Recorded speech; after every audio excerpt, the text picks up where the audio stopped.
여러분, 오늘 우리가 함께 보실 말씀은 고린도 후서를 보겠습니다. 고린도 후서입니다.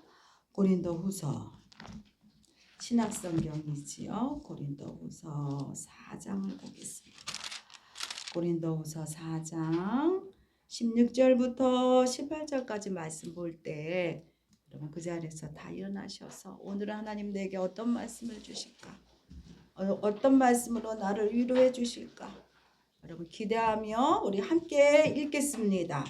그러므로 우리가 낙심하지 아니하노니 우리의 겉사람은 낡아지나 우리의 속사람은 날로 새로워지도다. 우리가 잠시 받은 환난에 경한 것이 지극히 크고 영원한 영광 중에 중한 것을 우리에게 이루려 함이니 우리가 주목하는 것은 보이는 것이 아니요 보이지 않는 것이니 보이는 것은 잠깐이요 보이지 않는 것은 영원함이라. 아멘. 여러분 그 자리에서 앉으십시오. 오늘 우리에게 주시는 하나님 말씀의 제목 우리 함께 읽겠습니다. 믿음으로 속사람은 날로 새로워진다. 아멘. 오늘 이 말씀 갖고 하나님 말씀 듣기를 원해요.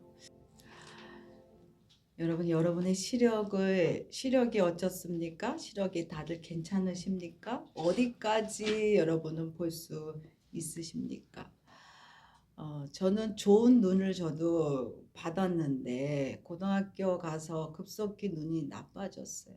짝짝이 눈이 돼서 안경을 써야만 됐어요. 그렇게 있다가 나중에 라섹이라는 수술을 하게 되었습니다. 무서웠긴 했는데 저희 어머니가 해봐라 어머니가 권고하셔서 용기 내서 가서 라섹을 했습니다. 하고 나니까 너무나 편한 거예요. 너무 좋은 거예요. 그래서 조금 일찍 해도 될 거 이런 마음이 들 정도로 안경을 벗는 게 참 좋았습니다만 이제 저도요 나이가 좀 들어보니까 노안이 와서 시력이 떨어지고 안경을 또 안 끼면 불편하게 돼서 안경을 다시 찾게 됐습니다. 앞에 사진과 같이요 타고난 시력이 아주 안 좋은 아이였습니다. 처음에 안경을 써주니까 너무 불편하고 싫어서 아이가 거절했다는 거죠. 그런데 써보니까 너무 좋은 거예요.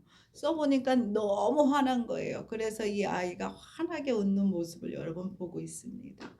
어떤 시각으로 바라보는가에 따라서 여러분 우리의 인생의 방향이 달라집니다. 어떤 시각으로 보느냐 그것 자체만으로도 달라진다는 겁니다.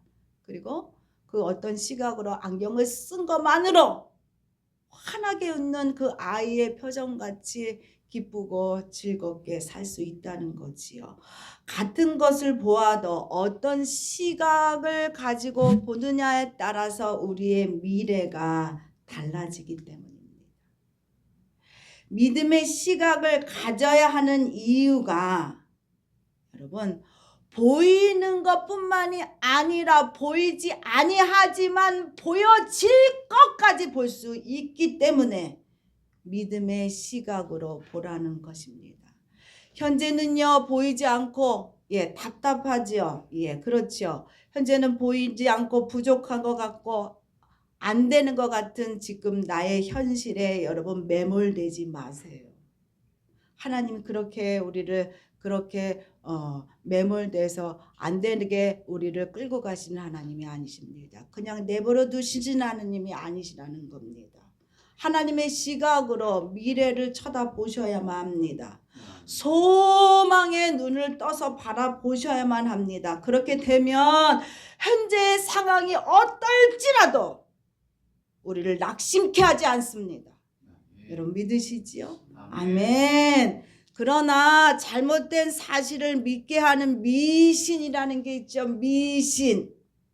여러분 미신 전 보는 거 그거 좋은 거 아닙니다. 절대로 안 되죠. 하나님 믿는 자들은. 이 미신은요. 소망을 주는 게 아니라 미래에 대하여 두려움만 줍니다. 뭐가 안 좋대 뭐가 안 좋대 하면서 그것을 가려야 된다고 이상한 거짓말만 하게 된다는 거죠. 마음이 불안해져요. 그런 소리를 들으면 또 제대로 된 것도 의심하고 믿지 못하게 하는 불신이라는 것은, 불신은 우리의 삶에 발전을 못하게 합니다. 계속 부정적이게 되기 때문에 삶이 발전이 없어요. 믿음을 가져야 하면요, 우리의 믿음을 통하여 하나님의 능력이 나타나 우리의 삶이 풍성해지기 때문입니다. 여러분 믿으십니까? 아멘. 아멘. 믿음은요, 그저 모든 것이 잘 될 거야, 잘 될 거야, 잘 될 거야 이렇게 기대하는 긍정의 사고가 아니라는 거예요. 믿음이라는 것은 하나님이 주실 것을, 하나님이 해결하실 것을 믿는 그 약속을 믿는 것. 그것이 여러분 믿음입니다. 약속을 신뢰하셔야 돼. 누구의 약속? 천지 만물을 창조하신 나의 아버지의 약속, 전능자의 그 약속이 하나님이 하신다 말씀하신 그 약속. 이 말씀이요, 하신다라는 말씀이에요. 이 말씀을 내가 약속으로 확 부여잡는 것, 여러분 이것이 믿음입니다. 아멘. 아멘. 약속을요, 신뢰하는 삶은요, 보이는 것에 주목하여 해보지도 않고 안 돼, 할 수 없잖아 이렇게 주저물러 앉는 삶이 아니라, 보여지지 않아도 이루어질 거야. 하나님께서 하셔. 나는 할 수 없지만 하나님이 하셔. 이렇게 믿음을 붙잡고 어찌하건 간에 앞으로 나가려고 하는 삶이랍니다. 여러분 그렇게 사셔야만 돼요. 아멘. 그래서 여러분 우리가 믿음의 시각으로 살아야 함은 삶의 고난을 믿음으로 이겨낼 수 있기 때문에, 이 땅에 사는 사람들 중에 삶에 고난이 없는 자가 누가 있어요? 아무도 없습니다. 아무도 없어요. 바울은요, 바울의 현실은 고난의 연속이었어요. 바울이라는 자는요, 사서 고난을 당했습니다. 사서 고난을. 그러냐, 그렇지 아니하면 너무 편안하게, 너무 안전하게 살 수 있는 그런 자였지요. 그런데도 불구하고 그가 하나님의 믿음 때문에, 하나님을 믿기 때문에 그가 사서 고난을 당했습니다.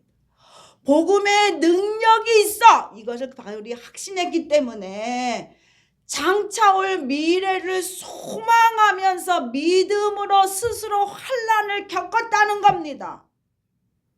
자원하여 핍박을 당하면서까지, 그러면서까지 복음을 전파하는 일을 쉬지 않았다는 겁니다. 바울이라는 자. 여러분 삶이 고난이 왔을지라도, 여러분 우리는 내 고난 때문에 힘들잖아요. 근데 바울은요, 하나님 때문에 고난을 스스로 받았다는 겁니다. 그래서 시편 116편 10절 여러분 함께 읽겠습니다. 내가 크게 고통을 당하였다고 말할 때에도 나는 믿었도다 라는 시편 기자의 말씀을 인용하여 자신의 믿음의 고백을 하고 있다는 거예요. 고난 당하는 가운데도 내가 믿었다는 거야. 내가 믿었다는 겁니다. 어떤 상황에 있을지라도 믿음을 여러분 붙잡으시는 여러분 되셨으면 좋겠습니다. 아멘. 그래서 여러분 다시금 본문으로 갑니다. 고린도후서 4장 13절 14절 읽겠습니다. 기록된 바 내가 믿음으로 말했다 했던 같이 우리가 같은 믿음의 마음을 가졌으니 우리도 믿었으므로 또한 말하노라. 주 예수를 다시 살리시니가 예수와 함께 우리도 다시 살리사 너희와 함께 그 앞에 서게 하실 줄을 아노라. 고난 앞에 있는 자들이 여러분 기억해야 될 것이 또 하나 뭐가 있냐면, 모든 고난에는 여러분 유통기한이 있습니다. 기한이라는 게 정해져 있어. 시각이라는 게, 우리의 눈의 시각이 고난에만 맞춰지게 되면 고난 외에 다른 것이 전혀 보이지 않지요. 그러니 너무나 고통스럽기만 할 겁니다. 그러나 우리의 시각이 믿음에 맞춰지면은요, 내가 보이지 않는 시야같이 열려져서 여러분 보게 될 겁니다. 아멘. 아멘. 요즘요, 드론 촬영들이 많이 일어나고 있잖아요. 여러분 이 그림 한번 보세요. 너무 멋있지 않습니까? 이것이요, 드론으로 찍었기 때문에 이렇게 멋있는 넓은 사진들이 찍어진 겁니다. 세워진 이렇게 카메라 앵글로 쓰는 담아나는 데가 한계가 있습니다. 그래서 드론을 높이 띄어서 촬영을 하게 되죠. 그러면 아주 큰 그림, 이렇게 큰 그림들을 볼 수 있게 됩니다. 우리의 삶의 큰 그림을 볼 수 있는 것은 뭐냐 하면, 여러분, 내 눈으로 보는 것은요, 한계가 있어요. 그러나 믿음의 시각으로 확 보게 되면 내 눈을 뛰어넘어서 하나님의 시각으로 보는 겁니다.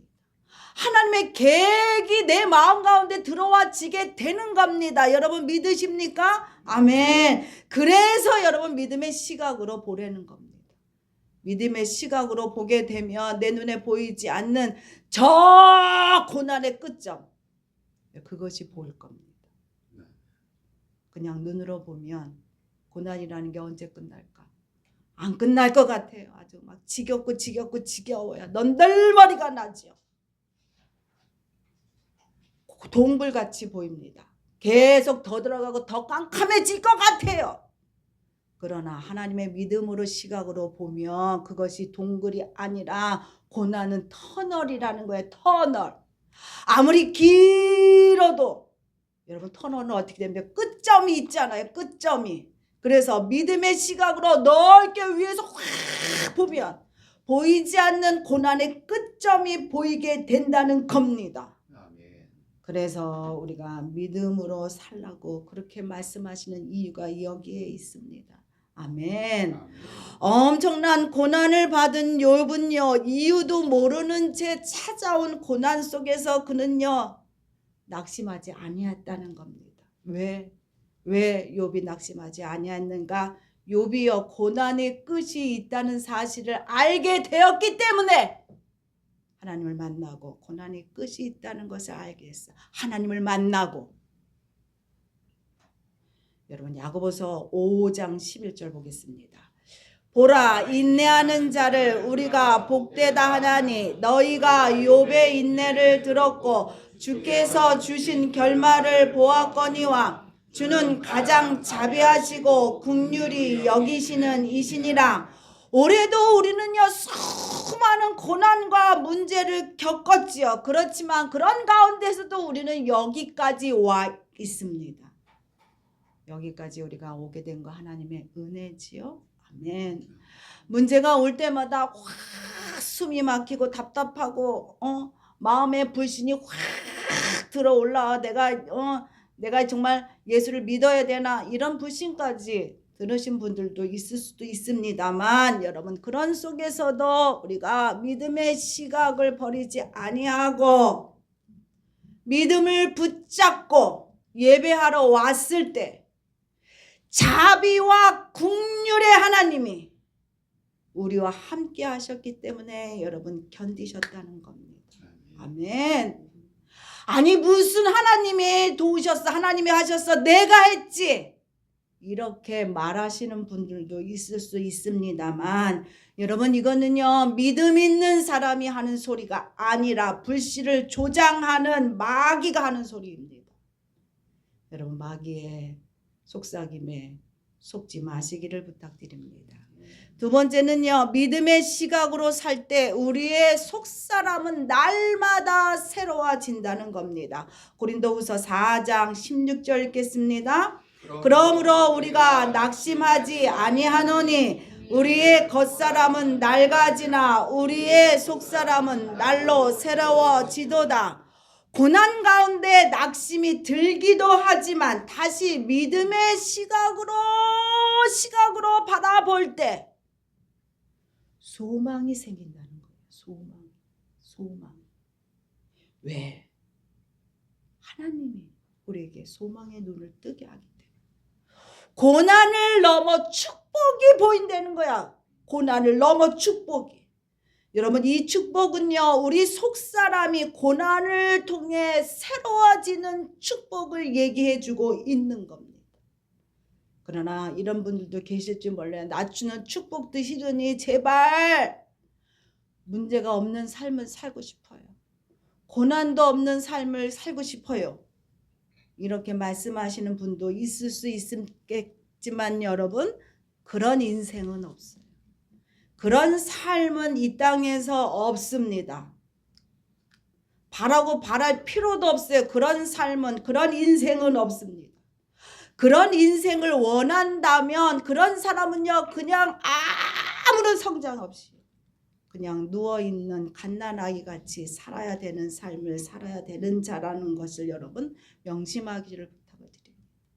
우리의 몸은 고난으로 쇠퇴해질지라도 우리의 영혼은요, 하나님의 은혜 가운데 더욱 강해질 거라는 겁니다.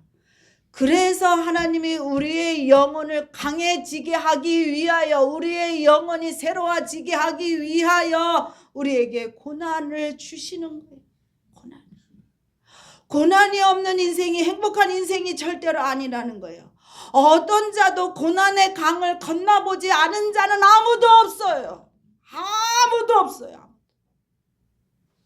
그러니 어차피 건너야 갈 강인데 여러분 어떤 마음으로 건너시겠어요? 짜증내고 불평내고 원망하며 그 강을 건너시겠어요? 미루시겠어요? 아니라는 겁니다. 가셔야만 돼요. 가셔야만 돼요. 가셔야. 하나님 붙잡고 가시면 되는 겁니다. 욥은요, 고난을 겪고 나서 자신이 전에는 하나님을 귀로만 들었다는 거야. 말씀 귀로만 들었는데 이제는 하나님을 더 분명하게 내가 하나님 눈으로 봅니다. 욥이 그렇게 얘기했습니다. 욥이여, 고난이 끝난 이후에 엄청난 하나님의 축복을 주신 것을 여러분 욥기를 마지막을 보면 아실 겁니다. 여러분, 고난이라는 것은 끝이 있고 고난 이후에는 반드시 축복이 있습니다. 바울은요, 자신이 고난을 당할 수밖에 없고 죽을 수밖에 없는 존재로서 겉사람은 낡아지고 육체는 힘이 빠지고 황폐해지고 약해져서 죽음에 이르렀지만, 내가 죽음에 이르러 아무것도 할 수 없지만, 그러나 그럴수록 나의 속사람은 그리스도 안에서 새로워지고 내가 새 사람이 되었노니라. 바울이 우리에게 이렇게 선포해 주고 있어요. 그렇기 때문에 여러분 낙심할 이유가 전혀 없어요. 낙심할 필요가 전혀 없어요. 우리의 인생을 절대로 낙심하면 안 됩니다. 절대로 포기하면 안 됩니다. 날마다 수고하며 살아가는 우리의 이 삶이요, 되게 고난하고 참으로 어려운 삶을 우리가 살아가지만 그러므로 인하여 우리의 이 겉사람은 날마다 힘들고 자빠지고 낡아지지만 여러분, 낡아지고 고난을 겪고 이겨낼수록 우리의 속사람, 이 안에 있는 나의 이 속사람은 날마다 새로워진다는 겁니다. 여러분 믿으십니까? 아멘. 그러므로 육체적 관점으로 보면요, 우리는요 죽음으로 가는 그런 삶을 우리가 살아가고 있지요. 우리는요 점점 약해지고 노쇠해집니다. 그러나 우리 안에 스스로가 이 노쇠함을 붙잡을 수 없어요. 생명을 연장할 수 없어요. 그런 힘은 우리에게 아무도 없습니다만, 그렇다고 우리가 낙심할 필요가 없는 것이죠. 주의 능력으로 인하여 내가 날마다 새로워지니라. 아멘.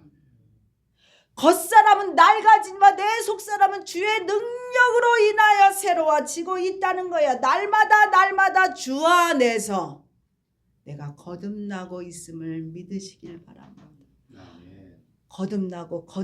거듭나야지만 여러분 우리가 성장하는 겁니다. 믿음이 성장하지요. 성숙해야만 되지요. 그러다 보면 어떻게 됩니까? 우리가 성화되는 겁니다. 하나님 앞에 갈 때까지 성화를 이루어 가는 거예요. 그렇게 믿음 있는 자들을, 믿음으로 사는 자들에게 하나님이여 성화를 할 수 있는 길을 여신 것이 여러분 은혜이고 축복입니다. 아멘. 그러므로 우리의 삶이요 매일같이 주님을 깊이 만나셔야만 돼. 주님을 만나야만 돼요. 주님을 만나셔야 돼. 주님과 함께 하셔야 돼. 하나님과 함께 동행하셔야만 됩니다. 하나님과 함께 할 때만이 그 에너지로 인하여 내 삶이 새로워질 수 있어요. 그냥 새로워지는 게 아니라 하나님과 함께 하셔야만 됩니다. 이것이 뭐냐? 성령과 동행하는 삶입니다. 갈라디아서 5장 18절부터 23절까지 읽겠습니다. 너희가 만일 성령의 인도하신 바가 되면 율법 아래에 있지 아니하리라. 육체의 일은 분명하니 곧 음행과 더러움과 호색과 우상 숭배와 주술과 언수 맺는 것과 분쟁과 시기와 분냄과 당짓는 것과 분열함과 이단과 투기와 술 취함과 방탕함과 또 그와 같은지라. 전에 너희에게 경계한 것 같이 경계하노니 이런 일을 하는 자들은 하는 나라의 유업으로 받지 못할 것이요 오직 성령의 열매는 사랑과 희락과 화평과 오래 참음과 자비와 양성과 충성과 온유와 절제니 이 같은 것을 금지할 법이 없느니라. 우리 이 안에 있는 육체의 소욕을 여러분 이기셔야 돼. 그리고 그 안에 예수의 성품을 쌓아야만 됩니다. 이거는 성령과 함께 할 때 할 수 있는 거예요. 육체가 원하는 것을 우리가 행할 때 하늘의 유업이 없다고 분명히 말씀하고 계세요. 그것을 우리가 이겨내고 육체의 소욕을 이겨내고 성령과 함께 동행하면서 예수를 닮아 가셔야만 됩니다.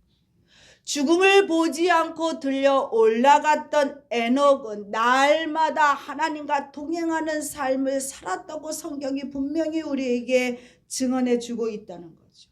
그러므로 인하여 이 에녹이 날마다 속사람이 새로워졌다는 거예요. 그가 성장했고 성숙했고 성화의 마지막 단계 영화까지 이름으로 인하여 하나님이 그를 데려가신 겁니다. 아멘. 아멘.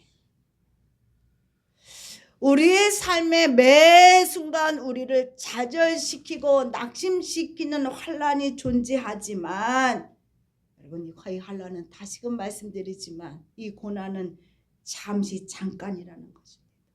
그 환란이요 우리를 죽이려고 나를 힘들게만 하려고 나를 잡아뜨리게만 하려고 오는 게 아니라 그것을 통하여 내가 다시 살아나게끔 하기 위하여 우리에게 오는 환란입니다. 여러분 로마서 5장 3절 4절 읽겠습니다. 우리가 환난 중에도 즐거워하나니 이는 환난과 인내를 인내는 연단을 연단은 소망을 이루는 줄을 알미로다. 하나님은요 우리를 고난의 용광로를 통하여 우리가 나오기를 원하세요. 인생에 고난이 없으면 여러분 굳어있는 철 같다는 거예요. 완전히 녹슬어진 철 같아서 이 철이 어떻습니까? 고집적이지요. 그리고 아집적이고요. 이기적입니다. 그렇게 낡아질 겁니다. 녹슬어 없어질 거라는 거죠. 그러나 고난이라는 용광로에 그것이 들어가야지만 부드러워져요. 부드러워 고집적이고 이기적이었던 게 부드러워진다는 거예요. 통과해야만 부드러워져야 어떻게 됩니까? 새로운 모습으로 새 것으로 다시금 탄생하게 되는 겁니다. 아멘. 아멘. 그렇기 때문에 여러분 고난 앞에서 낙심하지 마시고 고난을 이겨낼 내 모습을 미래의 내 모습을 바라보고 가세요. 믿음으로 가시면 됩니다. 그러면 변화가 일어납니다. 아멘. 아멘. 나의 겉사람은요 반드시 시간이 흐름으로 인하여 여러분 낡아지고 그리고 겉모습은요 주름살 투성이에 그리고 탄력도 없어지고 근육날도 빠져서 허리는 구부러지고 손에 힘이 없어서 뭘 들으면은 이것이 그대로 있지 않고 툭 떨어지고 제가 그래요. 권사님 죄송하지만 제가 그래요. 예. 그래요. 벌써 제가 기억력도 쇠퇴해져서 깜빡깜빡 잊어버리게 되지요. 이것은 여러분 정한 이치입니다. 정해진 이치예요. 우리의 겉사람은요 날마다 낡아집니다. 그러나 여러분 두려워하지 마십시오. 그럴수록 믿음의 시각으로 사는 속사람은요 날마다 새로워질 것이고 성숙해질 것이고 그러므로 인하여 영화를 보게 될 것입니다. 아멘. 그러므로 여러분 이 이치를 깨달은 자들이요 더 이상 겉사람을 위하여 여러분 시간과 돈을 쓰지 마세요. 어느 정도 쓰시면 되지만 그 이상의 겉사람을 위하여 치장하려고 애쓰지 마세요. 이제는 속사람을 가꾸려고 돈을 쓰고 시간을 쓰셔야 합니다. 아멘. 우리의 속사람이 하나님의 생명으로 넘치도록 여러분 쉬지 말고 기도하는 여러분 되셨으면 좋겠습니다. 믿음으로 나아갈 때 하나님을 만나야만 된다는 거예요. 하나님을 만나야만. 그래야 우리의 속사람이 변하지요. 믿음으로 나가기 위해서 어떻게 해야 됩니까? 하나님을 만나야 믿음이 생기고 또 생기고 또 생기고 또 생기지요. 기도하셔야 돼요. 하나님 붙잡으셔야 돼요. 성령님과 동행하셔야 돼요. 성령님 인정합니다. 모셔드립니다. 날마다 고백하고 사시는 여러분 되셨으면 좋겠습니다. 아멘.